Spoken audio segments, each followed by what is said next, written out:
If انسان ایک ناگواری کا اظہار کرنے میں، ایک ہوتی ہے کہ طبیعت میں کسی وجہ سے ناگواری آئے گی لیکن تم اس کا اظہار نہ کرو والدین کے سامنے، اور اف بھی نہ کہو، بلکہ ان کے لیے بچھ جاؤ، اپنے پروں کو بچھا دو. ماشاءاللہ.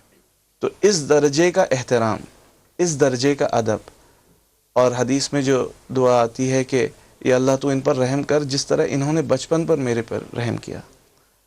تو یہ تعلیم کیا ہے کہ جب تم نومولود تھے، اس وقت جب تمہیں خوراک کی، صفائی کی، کسی بھی ضرورت کی، کوئی بھی تقاضے کی ضرورت ہوتا تو ماں تمہارے لیے بے چین رہتی، باپ تمہارے لیے بے چین رہتا، اور اس نے وہ تمام مشقتیں اٹھائیں، وہ تمام ناگواری برداشت کی، وہ تمام اپنی راحتوں کو قربان کیا. تو آج جب وہ بڑھاپے کو پہنچ گئے تو تم ان کے حقوق کی بجاوری کرو. ایک کال لے لیتا ہوں. السلام علیکم. السلام علیکم. وعلیکم السلام عامر بھائی. جی کون صاحب بات کریں؟ الحمدللہ ٹھیک ٹھاک ہیں جی. جی کون صاحب بات بہت کریں؟ بہت ایک تو آپ کو کل رات کی نشریات کے بارے میں بھی بہت اچھا پروگرام تھا، بہت روح پرور سما باندھا آپ لوگوں بڑی نے. مہربانی، بڑی مہربانی. بہت اچھا رہا. اپنا نام تو بتائیے. جی میں عثمان بول رہا ہوں. جی عثمان صاحب. جی دوسرا یہ میں نے بات، آج کل جو زندگی اتنی تیز رفتار ہو گئی، جی ہم لوگ معاشرے میں بہتر سے بہتر مقام حاصل کرنے کے لیے ایک دوڑ میں لگ گئے ہیں. جی ہاں. جو ماں باپ کے حقوق ہیں اسپیشلی آج کل، جی وہ پورا کرنا، ابھی جب شادی ہو جاتی ہے، بچوں کی فکر، بیوی کی فکر زیادہ، کام کی طرف زیادہ دھیان ہے، ماں باپ کی طرف آپ کی آہستہ آہستہ توجہ کم ہوتی جا رہی ہے اوور آل معاشرے میں. جی اس کے اب کیا، ابھی اس کے سلسلے میں کوئی بات کیجیے جی جی کیسے یہ اس کو ہم کر بالکل سکتے ہیں. درست فرما رہے ہیں آپ. بلکہ مفتی احسان صاحب تو یہی گفتگو کر رہے ہیں عثمان صاحب، اور بہت اچھی آپ نے توجہ دلائی ایک نقطے کی طرف. مفتی صاحب آپ یہی فرما رہے تھے کہ کتنی ناگواری برداشت کرتے ہیں والدین، اور پھر اس کے باوجود ہم کیا ہو جاتے ہیں ان کے ساتھ. بس اس میں جیسے اصل جو بنیادی کوتاہی میں سمجھتا ہوں وہ یہی ہے کہ ہم اعتدال سے تجاوز کر جاتے ہیں. جی ہاں. اور ہماری پرائیورٹیز بدل جاتی ہیں. جی شادی سے پہلے کام کو، چونکہ دنیا اتنی مٹیریل ہو گئی ہے اور مادیت پسند مٹیریلزم اتنا زیادہ ہماری زندگیوں میں رچ بس کیا ہے کہ اس کو ہم نے تمام چیزوں پر مقدم کر دیا ہے. جی اور اسی میں پھر حقوق تلف ہو جاتے ہیں. اس کمائی حاصل کرنے میں ہم یہ تجاوز کر جاتے ہیں کہ کہیں کسی کا حق بھی سلب کر دیتے ہیں، حقوق اللہ کی بھی نافرمانی کر جاتے ہیں. اللہ تعالیٰ نے جو طریقہ کار ارشاد فرمایا ہے، جو آپ صلی اللہ علیہ وسلم نے حلال آمدنی کمانے کے ذرائع فرمائے ہیں، ان سے انسان تجاوز کر جاتا ہے. جی اور جب معاملات کا معاملہ آتا ہے تو امپلائرز کے حقوق ہم تلف کر دیتے ہیں. تو بنیادی طور پہ یہی ہے کہ ہم اس سے اعتدال والی زندگی سے ہٹ جاتے ہیں. شادی ہو جاتی ہے تو ماں باپ کو ہم فار گرانٹیڈ لیتے ہیں، کہتے ہیں کہ ٹھیک ہے ان کا تو حق تھا، یہ ہمیں پالیں گے، پوسیں گے، بڑا کریں گے. یقیناً ان کا حق تھا. انہوں نے جب ذریعہ بنے وہ آپ کے دنیا میں آنے کا، تو ان کا حق ہے کہ وہ پال پوس کے آپ کو اچھی تربیت لیکن دیں. بہت ساری باتیں کہی نہیں جاتی، یہ بات ہے. لیکن جب کہتے ہیں تو بڑا دکھ ہوتا ہے ماں باپ کو. دیکھو یہ ہمیں اب کہہ رہا ہے. بالکل ایسے واقعات ہیں کہ جو نوجوان طبقہ اپنے ماں باپ کو یہاں تک چلا جاتا ہے، اس درجے تک کہ وہ رسوا کرتا ہے. دوستوں کے سامنے اس کو ناگواری ہوتی ہے کہ میرا باپ کیوں آتا ہے، میری ماں سامنے کیوں آتی ہے، یا ان کے عادات سے وہ پریشان ہوتا ہے. یہ نہیں دیکھتا ہمیں شرم آتی ہے، آپ کہ پرانے وقتوں کے آپ آگے ان جی کے بالکل سامنے. بالکل. تو یہ چیزوں کو احساس دلانا چاہیے کہ آج اللہ تعالیٰ نے ہمیں جو مقام دیا ہے اس دنیا میں اور آخرت میں جو مقام آئے گا، اس میں بہت بڑا حصہ ماں باپ کی دعاؤں کا ہے. بالکل ٹھیک. ایک حدیث میں سے بیان کرتا چلوں کہ آپ صلی اللہ علیہ وسلم ایک دفعہ ممبر پر تشریف لا رہے تھے. تو آپ نے پہلی قدم پر جب بڑی پیاری حدیث ہے، پہلا قدم رکھا پہلے زینے پہ تو آمین فرمایا. آمین فرمایا. جی دوسرے پہ پھر آمین فرمایا، اور تیسرے پہ پھر آمین فرمایا. تو تینوں دفعہ جب آمین فرمایا تو صحابہ کرام کو اشکال ہوا کہ آپ صلی اللہ علیہ وسلم سے آج یہ کیا معاملہ ہے، ایک نیا معاملہ ہے. تو فرمایا کہ جب میں پہلے پہ چڑھا، دوسرے پہ چڑھا تو حضرت جبریل میرے پاس تشریف لے آئے اور انہوں نے بدوائیں فرمائیں. اور اس میں ایک بدوا یہ تھی کہ ہلاک ہو جائے وہ شخص جس نے اپنے بوڑھے ماں باپ میں سے کسی ایک کو یا دونوں کو پایا اور اس نے جنت نہیں کمائی، اپنی مغفرت حاصل نہیں کی، اور آپ نے آمین فرمایا، اور آپ نے اس پر آمین فرمایا. بد دعا دینے والے جبرائیل جی، اور آمین آمین کہنے والے رسول. اف کتنا خطرناک کتنا معاملہ ہے یہ، اگر انسان سمجھے سے بالکل کہ بالکل. بد دعا دینے والے نہیں، جو لے کر آئے جبرائیل اور آمین کون کہہ رہے ہیں. اللہ اکبر. مفتی صاحب سے گفتگو کا سلسلہ جاری رہے گا، مفتی ارشاد صاحب کی طرف بھی بڑھیں گے، لیکن ایک کالر ہمارے ساتھ موجود ہے. السلام علیکم. السلام علیکم ڈاکٹر صاحب. وعلیکم السلام جی، کون صاحب بات کر رہے ہیں؟ میں شہاب بات کر رہا ہوں. پہلے تو سب سے پہلے پوری جیو کی ٹرانسمیشن پر میں آپ کو مبارکباد دیتا ہوں اور آپ کی ساری ٹیم کو. الحمدللہ، تمام تعریف ہے اللہ کے لیے جس نے ہمیں اپنی نوکری کے لیے منتخب کیا ہے. جی فرمائیے. بالکل اللہ تعالیٰ کا فضل ہے جو آپ لوگ یہاں بھی ہمارے لیے پروگرام پیش کر رہے ہیں. جی ابھی آپ نے جس طرح سے فرمایا کہ مالی معاملات کے بارے میں سوال میں ایک پوچھنا چاہتا ہوں کہ مفتی صاحب جی کی جی طرف جی سے. جی جی جی جو سوال یہ ہے کہ بعض آج کل معاملات زندگی میں ہمارے سامنے اس طرح آتے ہیں جہاں پر سود مختلف اشکال میں ہمارے لیے سامنے آ جاتا ہے. وہ موصلیت کی شکل میں مغربی ممالک میں بھی رائج ہے اور انٹرسٹ کی شکل میں یہاں کے بینکوں میں بھی رائج ہے. جی اس سلسلے میں ایک تو یہ ہماری رہنمائی فرمائیں. رہنمائی کیا کریں گے؟ بالکل ٹھیک ہے مفتی صاحب، آگے آپ کے شعبے کا سوال. بسم اللہ الرحمن الرحیم. اصل میں اس میں ان کا سوال واقعتاً بہت اہم ہے کہ ایک مسلمان جب اپنی زندگی کو اپنے پورے ہر طرح کے کام کو اللہ کے حکم کے مطابق لانے کی کوشش کرتا ہے، یا رسول اکرم صلی اللہ علیہ وسلم کی اتباع کی اور آپ کی جو بتائے ہوئے ہیں تقاضے ان کی تکمیل کی احسن کوشش کرتا ہے، تو سب سے پہلا سوال یہ آتا ہے کہ ایک میرا معاشی نظام بھی ہے، میں اپنے گزر بسر کے لیے کماتا بھی ہوں، اس کے لیے میں کہاں سے وسائل لاؤں اور میں اس کے لیے کیا طریقے اختیار کروں. بدقسمتی یہ ہے کہ جس نظام کو ہم نے وراثت میں لیا اور آج تک اس نظام کو ہم ذہنی طور پہ اسی کو قبول کیے ہوئے چلا رہے ہیں، جی اس نظام میں دین کا اور اللہ کا یہ سب تصور جو ہیں وہ بالکل ہی باہر ہیں، اور زیادہ سے زیادہ کچھ ریچولز تک محدود ہیں کہ آپ کچھ چند کام کر لیں بس سمجھ لیں اللہ کا حق ادا ہو گیا. حالانکہ جیسے کہ اس پروگرام کے شروع میں جو قرات ہوئی تو وہ تو ہم سے تقاضا کرتی ہے لا تقدموا بین یدی اللہ، اور وہ تقاضا ہر چیز میں ہے. یہ نہیں ہے کہ ہم اللہ اور اس کے رسول کے سامنے صرف خاموش رہیں، بلکہ اللہ اور اس کے رسول صلی اللہ علیہ وسلم کا اگر کوئی حکم آتا ہے تو اس سے ہمیں پیچھے رہنا ہے، اس سے آگے نہیں جانا. بالکل. اور اگر ہم آگے جاتے ہیں زندگی کے کسی بھی شعبے میں کسی بھی مرحلے میں تو ہمارے لیے مشکلات ہیں. خاص طور پہ جو اللہ تعالیٰ نے سود کے حوالے سے جو قرآن کریم میں ارشاد فرمایا کہ اللہ کی طرف سے اور اس کے رسول کی طرف سے اعلان جنگ قبول کرو، تو اس کی بہت سی تشریحات ہیں. ایک تشریح یہ ہے کہ انسان جب اس نظام کو اپنے ہاں اچھی طرح سے جاری کر دیتا ہے تو اس کے بعد وہ اللہ کی طرف سے ایسی بندش میں آ جاتا ہے کہ اس نظام سے جب جان چھڑانا چاہے تو جتنا عرصہ اس کو نافذ کرنے میں لگا ہے اس سے دگنا ہو سکتا ہے کہ چوگنا عرصہ اس کو نکالنے میں چاہیے. اب ہم اس نظام کو لے کر چلاتے رہے اور اس کی جسٹیفیکیشن دیتے رہے کہ سود کیا ہے، سود کی تعریف کیا ہے، قرآن کریم میں تو سود کی تعریف کا ذکر نہیں ہے، اس قسم کے مختلف قسم کے سوالات. اب آج جو مسلمان جوان ہوتا ہے وہ یہ کہتا ہے کہ بھئی میرے یہاں تو یہ نظام کئی سو سال سے چلا آ رہا ہے، میں اس کو کیسے نکالوں. اب یہاں پر علماء کے سامنے جب یہ سوال آیا کہ بھئی اس نظام کو کیسے ہٹایا جائے، تو علماء نے اس کے لیے شروع میں بہت کوششیں کرتے رہے. اگر آپ علماء کی تحریر پڑھیں، یا میں پاکستان سے پہلے سے یہ سلسلہ رہا کہ جب پاکستان کا قیام ہوگا تو یہاں پہ مسلمانوں کا سماجی، سیاسی اور معاشی نظام اللہ اور اس کے رسول کے بتائے ہوئے اصولوں پہ چلے گا. جی اور اس اصولوں میں جو سب سے پہلا مرحلہ آتا ہے معاشی معاملے میں وہ سود کا اعلان جنگ ہے. اور ایک مسلمان ریاست اگر قائم ہوتی ہے جس کے ارباب اقتدار مسلمان ہوں تو ان کی زیب نہیں دیتا کہ وہ اپنا یہاں ایسا معاشی نظام جاری رکھیں. لیکن جب یہ سوال آیا کہ ہمارے یہاں جو ارباب اقتدار ہیں یا وہ طبقہ جس کو یہ سب چیزیں کرنی ہیں ان کے اندر اس معاملے میں خود بھی وہ مضبوطی ایمان کی قوت نہیں ہے، وہ خود بعض دفعہ بعض چیزوں میں ہیلے بہانے تراش لیتے ہیں یا کمزوری دکھاتے ہیں، تو علماء نے کہا کہ بھئی اگر ارباب اقتدار کی طرف سے یہ نہیں ہوتا تو قوم کو چاہیے کہ قوم کچھ کرے، اور جب قوم کچھ کرتی ہے تو وہ انفرادی رخ پہ شروع ہوتا ہے، تھوڑا تھوڑا شروع ہوتا ہے.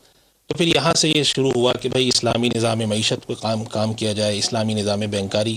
اور ظاہر ہے کہ جب ایک کام نیا شروع ہوتا ہے تو اختلافات بھی امت میں آتے ہیں. تو اب جو ان کا جو سوال ہے اس میں میرا جواب یہ ہے کہ آج مسلمانوں نے اس نظام کو بدلنے کی کوشش شروع کی ہے. اللہ کو معلوم ہے کہ اس نظام کو بدلنے میں کتنا وقت لگے گا.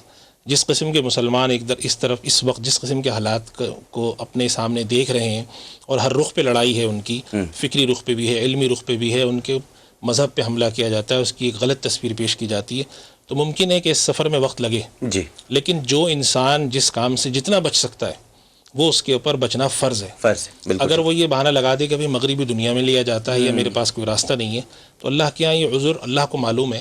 ہر شخص کی اللہ نے جو صلاحیت دی ہے اللہ ہی دینے والا ہے، بے شک. تو اس کو معلوم ہے اس میں کتنی صلاحیت تھی اور کہاں اس نے کوتاہی کی ہے اور کہاں پر یہ اچھا، یہ مجبور. بتائیں مفتی صاحب، وہ تو ٹھیک ہے بچنا چاہیے، اور آپ نے یہ بالکل درست بات فرمائی ہے کہ اللہ کے یہاں یہ عذر نہیں قابل قبول ہے کہ جی میں کیا کرتا، بھائی بچنے کا حکم تو دیا ہوا ہے. اب بسا اوقات ایسی حالات آ جاتے ہیں، جیسے میں آپ کو ایک سوال میں آپ کے سامنے میرے اس وقت ذہن میں آیا. کچھ لوگ وہ جو سیونگ سرٹیفکیٹس ہوتے ہیں وہ لے لیتے ہیں. اب ان کی اولاد بھی ان کو کچھ نہیں کر رہی، کوئی آمدنی کا ذریعہ بھی نہیں ہے، بوڑھے بھی ہو گئے ہیں وہ لوگ، ان سے کچھ کام بھی نہیں ہو رہا. اب وہ ایک مخصوص پروفٹ ان کو ہر مہینے مل جاتا ہے، کہتے ہیں بھائی چلیں کسی کے محتاج تو نہیں ہے، جو سیونگ سرٹیفکیٹ سے پیسے ملنے چلے وہی چلا لے، محتاجی تو نہیں ہو رہی. تو کیا یہ بھی غلط ہے؟ اصل میں ڈاکٹر صاحب اس کا سوال کا جواب جو ہے نا، یہ تھوڑا سا ایک سوال جس میں تھوڑی جذباتی سوال بھی ہوتا ہے. یہ اصل میں سوال کو سمجھنے سے پہلے ہمیں یہ جاننا ضروری ہے کہ ایک ہے اصول اور ایک ہے ضرورت. جی. اصول یہ کہتا ہے، اللہ کا اصول یہ ہے کہ سود کا نظام کسی طور پہ نہیں ہونا چاہیے، کسی بھی طبقے میں بھی نہیں، نہ حکومتی سطح پر نہ انفرادی سطح پہ. اب ہمارے سامنے سوال یہ آتا ہے کہ حکومت نے جو نظام قائم کر رکھا ہے سیونگ سرٹیفکیٹ کا، وہ سودی نظام ہے. ماں باپ کے حقوق کے سلسلے میں اولاد کوتاہی کرتی ہے. ایک ایسا شخص جو ہے یہ سود لے رہا ہے، اس کا عمل صحیح ہے یا غلط ہے؟ تو مفتی تو یہی بتائے گا جو اصول کی روشنی میں کہ یہ عمل غلط ہے. ٹھیک. اللہ اس کے ساتھ کیا معاملہ کرتا ہے؟ اللہ تعالیٰ نے وہی بات جو عرض کی کہ اللہ تعالیٰ اس کے ساتھ کیا معاملہ کرے گا کہ یہ مجبور تھا یا نہیں تھا، یہ اللہ کے پاس ہے. ہمارے پاس جب سوال آئے گا تو ہم اس عمل کو جائز نہیں قرار دے سکتے. اس کی ایک وجہ یہ ہے کہ آج ہم اس عمل کو جائز کرتے ہیں، کل ایک اور مجبوری آتی ہے اس کو جائز کرتے ہیں، اور اسلام تا قیامت ہے. 500 سال بعد جو ہمارے سامنے تصویر رہے گی اسلام کی، وہ بالکل ہی ڈسٹارٹڈ رہ جائے گی، جو مختلف ضرورتوں کی وجہ سے تراشا گیا ہو. اس وجہ سے ہمارا موقف یہ ہوتا ہے کہ یہ عمل ہے ناجائز، حرام، اور حکومت کو چاہیے کہ اس نظام کو بدلے، اور عوام حکومت سے تقاضا کریں کہ بھئی ہمیں اس طرح کا نظام قبول نہیں ہے. ہم جیسے لوگوں کے لیے جب آپ نے ایک سیونگ سرٹیفکیٹ کا سلسلہ بنایا ہے، ہم لوگ اپنے پیسہ لگاتے ہیں، تو اس کی کوئی متبادل شکل پیش کی جائے، اور اس دوران وہ اپنی کوشش کو جاری رکھیں. اس دوران اگر وہ کوئی چیز ایسی کھاتے ہیں، شرعی نقطہ نظر سے فتویٰ یہی ہے کہ وہ غلط ہے. اچھا، امریکہ اور برطانیہ میں بھی یہ پروگرام دیکھا جا رہا ہے، میں اس حوالے سے بھی ایک سوال کروں گا. السلام علیکم. ہلو، السلام علیکم. جی وعلیکم السلام جناب. ہلو.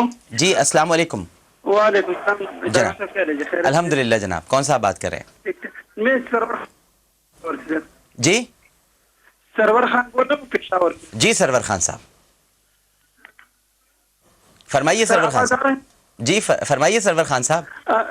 ڈاکٹر صاحب، میرا مفتی صاحب سے یہ سوال ہے. میرا 2 ماہ ہے جی، اور 2 ماہوں کو مطلب یا خرچہ دینا یا 2 ماہ ایک جیسے خیال رکھنا، دونوں میں کچھ اللہ پاک کی طرف سے جو اثر مل جاتا ہے ایک جیسے مل جاتا ہے یا نہیں؟ میں اپنے جو میرے ماں ہیں اس کے میں زیادہ رکھ لوں، دوسرے ماں کے تھوڑا کم رکھ لوں، تو اس میں کوئی گناہ تو مجھے نہیں مل جاتا ہے. اچھا، اور والد حیات ہیں آپ کے؟ جی جی. والد حیات ہے نا؟ ہلو. جی والد آپ کے حیات ہے نا؟ نہیں جی، وہ فوت ہو گئے. وہ فوت ہو گئے. اچھا، اب آپ اپنی دونوں امیوں کا خیال رکھ رہے ہیں. جی بالکل ٹھیک. ہاں جی، میں دونوں ماؤں کا خیال رکھتا ہوں. مجھے ابھی یہ معلومات ہونا چاہیے مفتی صاحب سے کہ مطلب دونوں ماؤں کے میں ایک جیسے خیال رکھ لوں یا اپنی ماں کی ذرا زیادہ خیال رکھ لوں تو کوئی گناہ تو نہیں ملے. ٹھیک سرور صاحب، بالکل ٹھیک ہے. آپ کے جواب کی طرف بھی آتے ہیں.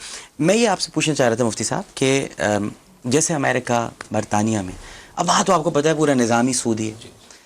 اب وہاں جو ہمارے مسلمان ہیں، میں بھی جب اکثر کبھی جاتا ہوں وہاں تو سیمینارز میں اور لیکچرز میں یہی سوال ہوتا ہے کہ وہاں جو لیزنگ ہے، جو ہم گھر لے رہے ہیں، جو مارٹگیج ہوتی ہے، اب اس کے علاوہ کوئی حل ہی نہیں ہے. وہاں پیسے تو اتنے کما ہی نہیں سکتے کہ آپ لاکھوں ڈالرز کے گھر لیں، تو مارٹگیج پر وہاں پہ گھر لیے جاتے ہیں. تو بعض علماء نے وہاں یہ فتویٰ جاری کیا ہے کہ بھئی آپ چونکہ کفر کی جگہ ہے وہ، یعنی وہاں پر دارالاسلام نہیں ہے، دارالکفر ہے، تو وہاں آپ ان کے قانون کے مطابق اس کو فالو کر سکتے ہیں. یہ صحیح بات ہے؟ نہیں، یہ فتویٰ صحیح نہیں. یہ صحیح نہیں. یہ اصل میں بالکل بات غلط رخ سے پیش کی جاتی ہے. جی.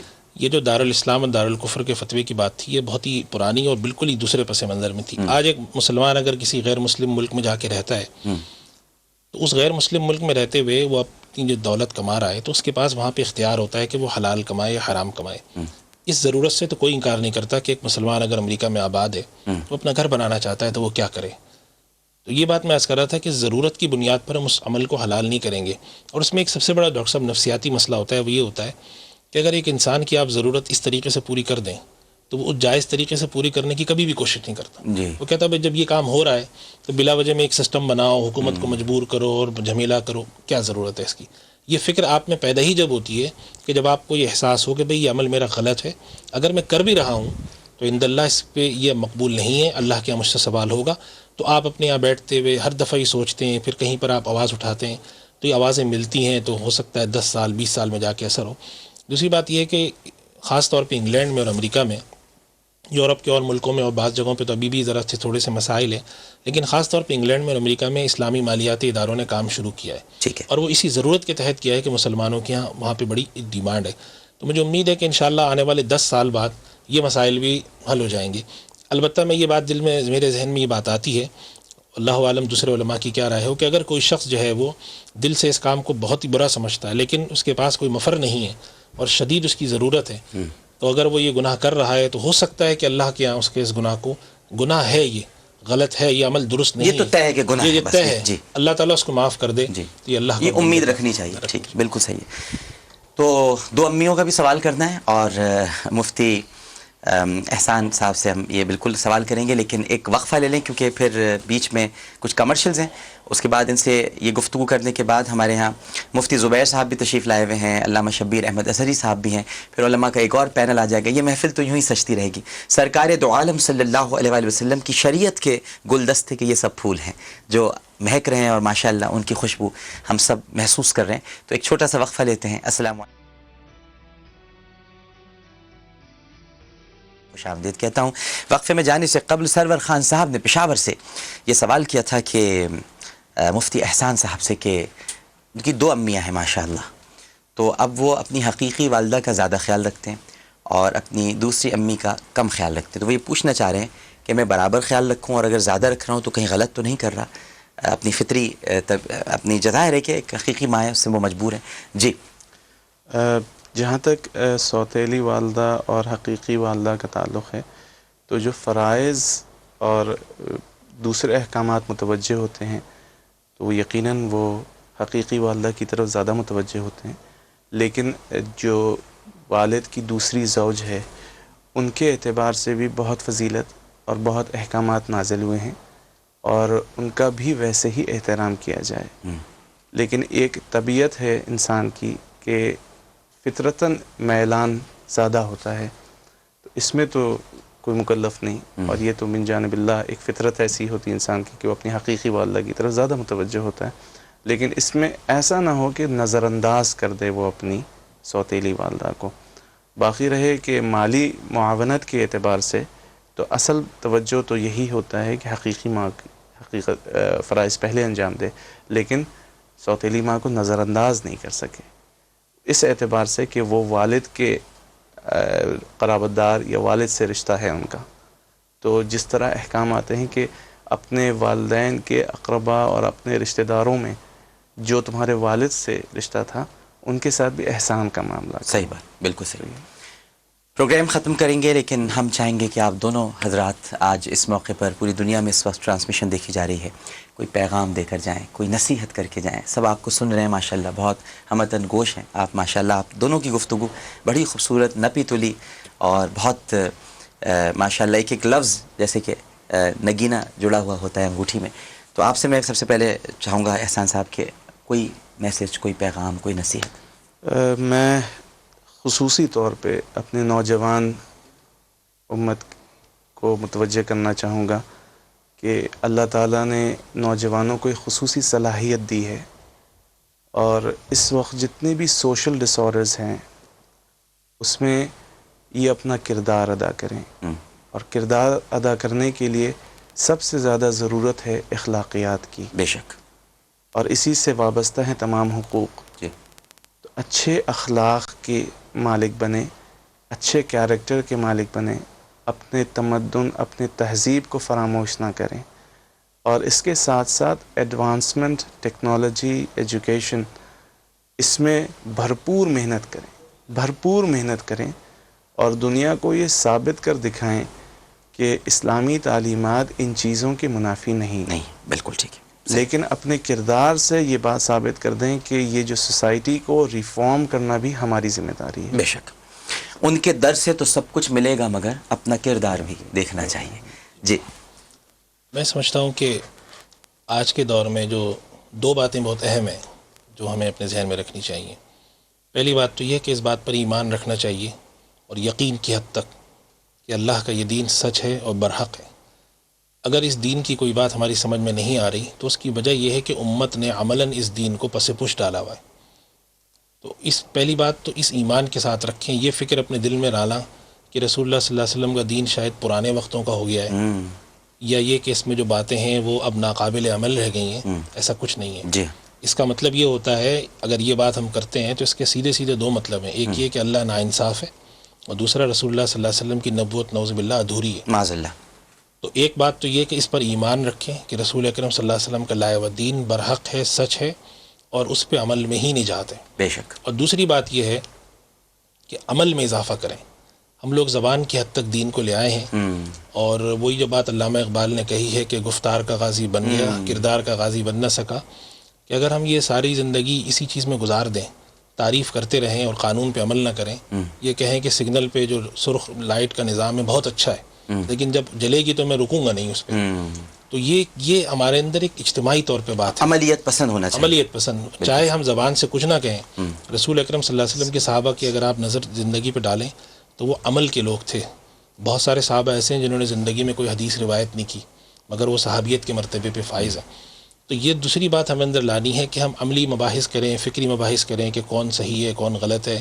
بعض ایسے مباحث جن کا شاید زندگی میں کبھی ہمیں ضرورت ہی نہ پڑے، اس میں ہی ہم الجھے رہیں، لیکن جو عمل ہم سے رسول اللہ صلی اللہ علیہ وسلم کی زندگی تقاضا کرتی ہے، اللہ کا قرآن تقاضا کرتا ہے، اس کو پسے اور جو وہ اپنے امتیوں سے چاہتے ہیں کہ ایسا چاہتے ہو۔ ہیں، بالکل ٹھیک، وہ چیز جو ہے نا وہ ہمیں اپنے اندر لانی بالکل صحیح بات، بہت خوبصورت میسج۔ میں بہت شکر گزار ہوں مفتی احسان وقار احمد صاحب آپ کا اور مفتی ارشاد احمد اعجاز صاحب آپ کا۔ آپ دونوں شخصیات ماشاءاللہ عالم آن لائن میں تشریف لائیں، اور آپ یقین جانیے بڑا لطف آیا آپ سے گفتگو کر کے۔ ناظرین کرام، اس کے ساتھ ہی عالم آن لائن کا یہ سیگمنٹ اپنے اختتام کو پہنچتا ہے۔ بہت ساری فرمائشیں آپ کی آ رہی ہیں، اور ایس ایم ایس جو مجھے بتائے جا رہے ہیں، میں دیکھ تو نہیں پا رہا ہوں کہ نعتوں کی فرمائش بھی ہو رہی ہے، اور ساتھ ساتھ مفتیان کرام کی گفتگو بہت پسند کی گئی ہے، اور یہ کہا جا رہا ہے کہ یہ نصیحتیں ٹرانسمیشن میں مسلسل جاری رہنی چاہیے، تاکہ آج ہم لوگ ٹیلی ویژن کے سامنے سے جب اٹھیں تو کچھ لے کر اٹھیں۔ تو یہ نصیحت کا سلسلہ جاری رہے گا، لیکن فی الوقت ایک وقفہ۔ السلام علیکم ورحمۃ اللہ۔